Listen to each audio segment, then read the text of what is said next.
Okay, this section is on ratios and proportions, and we're covering this section. It's probably a little bit of a review for you. You've probably done proportions and ratios before, but the reason we're covering this is because we're about to talk about similarities in figures and being able to figure out side lengths of different figures, knowing what their ratio should be between one figure and another. So we need to understand what the main ratio and proportion concepts are before we can move on.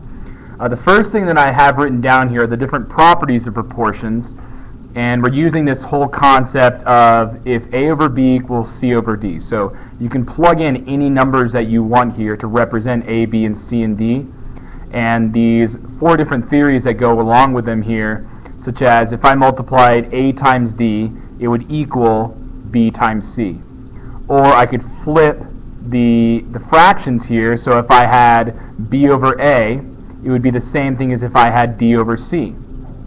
So if I had, let's say 1/2 and 2/4, so 1 over 2 would be flipped to 2 over 1, 2 over 4 would be flipped to 4 over 2, and obviously 2 over 1 and 4 over 2 still are equal, they represent the same number. So this is just talking about their reciprocals. On 3, you can also say that A over C is equal to B over D. So if I had 1 over 2 and 2 over 4, you could say 1 over 2 and 2 over 4 this direction as well, and those would be the same. And you can also say A plus B over B is equal to C plus D over D. So these are just kind of some of the things that you can use with these fractions, with these ratios, and some properties that go along with them. So if we're going to apply these, okay, I've put down here four different problems that all go along with this 5 over 6 equals 15 over 18.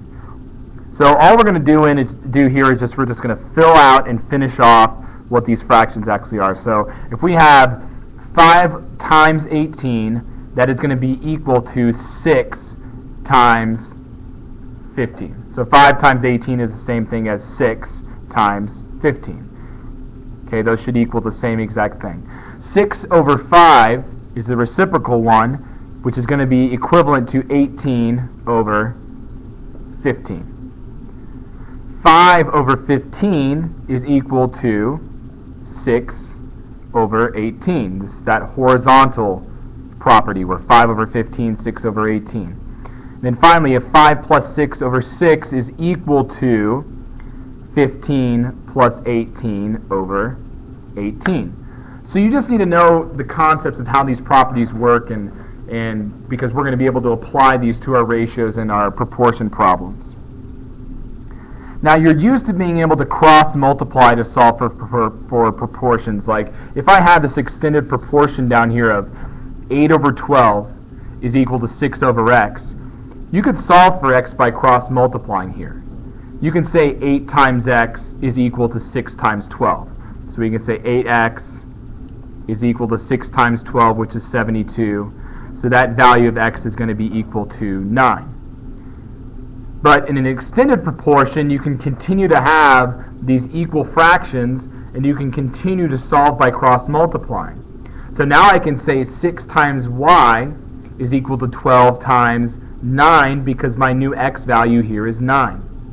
So I can say 12 times 9 is equal to 6 times y. So 12 times 9 is 108. 108 divided by 6 will give me 18. Okay, so now I know my y value is 18, and you can always check these by putting them into your ratio. Is 6 over 9 the same thing as 12 over 18, which is the same thing as 8 over 12? So solving an extended proportion is the exact same thing as solving just a basic proportion, except you just continue to multiply or cross multiply within your ratios. On the back here we have a couple of problems that we're going to solve together, and then one you're going to do on your own.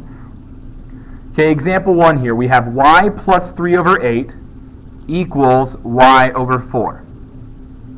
So if I cross multiply here, 8 times y being 8y, that's pretty basic. But when I multiply this 4 and this y plus 3, it's going to be a distribution problem.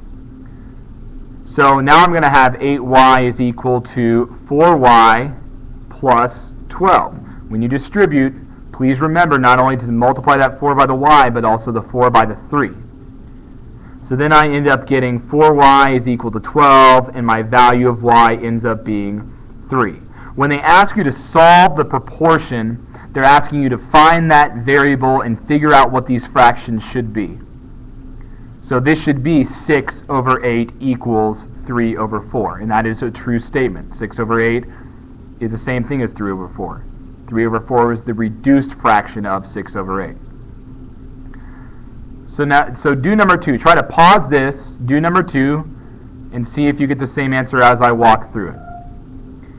Alright, so now what you're going to do is you're going to multiply 18 times n, and you're going to set that equal to 6 times n plus 6. Same thing we did before, all about distribution. 18n equals 6n plus 36. 12n is equal to 36, so my value of n would be 3. 18 over 9 equals 6 over 3. 18 is double 9, 6 is double 3. That works. This is the correct answer.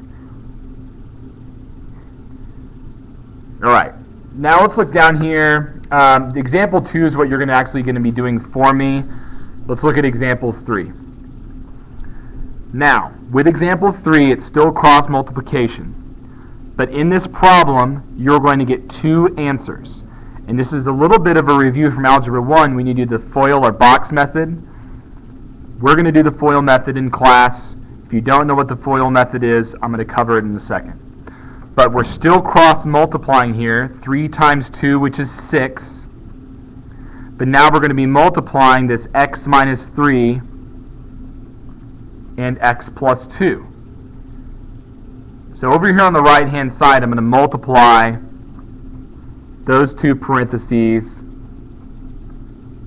together. And you're going to use the FOIL method. All this really is double distribution. Okay? Double distribution. That means I'm going to distribute the x into this parentheses, and then I'm going to distribute this negative 3 into this parentheses. So x times x is x squared. X times 2 is 2x. Negative 3 times x is negative 3x. Negative 3 times 2 is negative 6. These are called polynomials.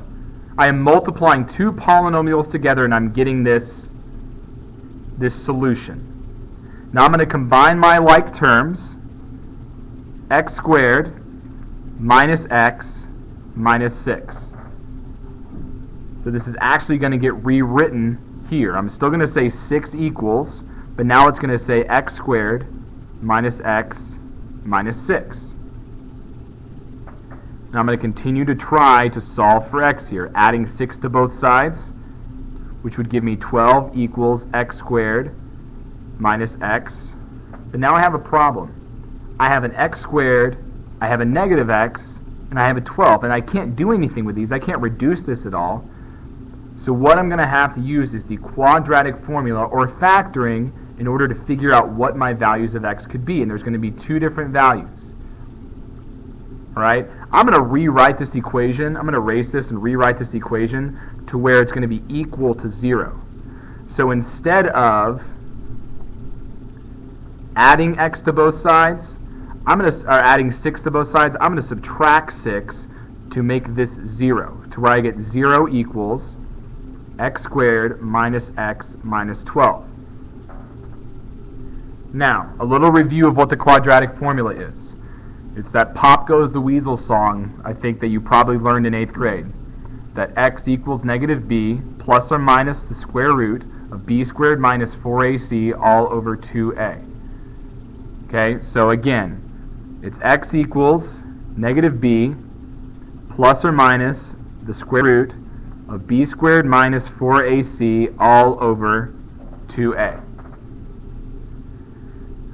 So all we're doing here with these crazy amounts of letters and numbers is in this solution here that I got from multiplying these two polynomials together.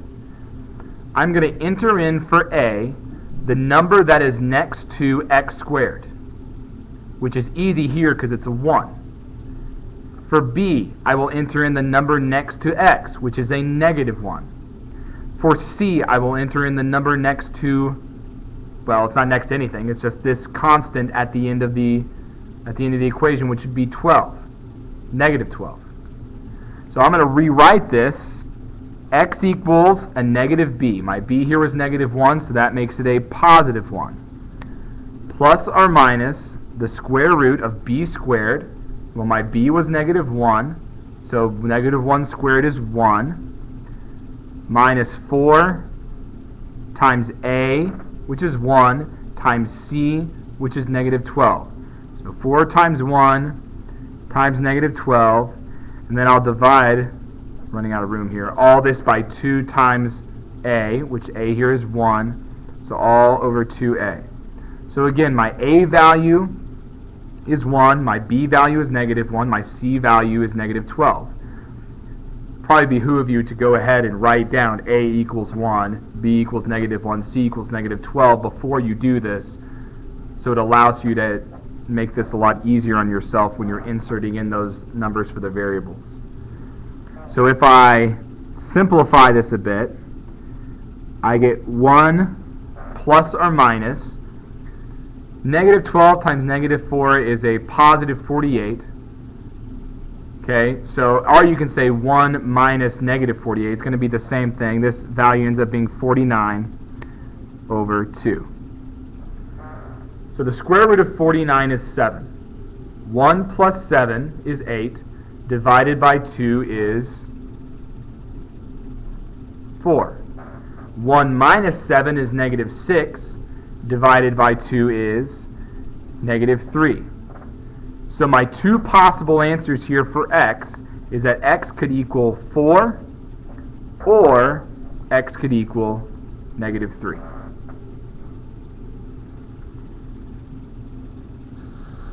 So what I want you to do here is on example 2, just read it, figure out what this ratio should be, what your dimensions of your bedroom should be, and bring that to class, and we will talk about it then.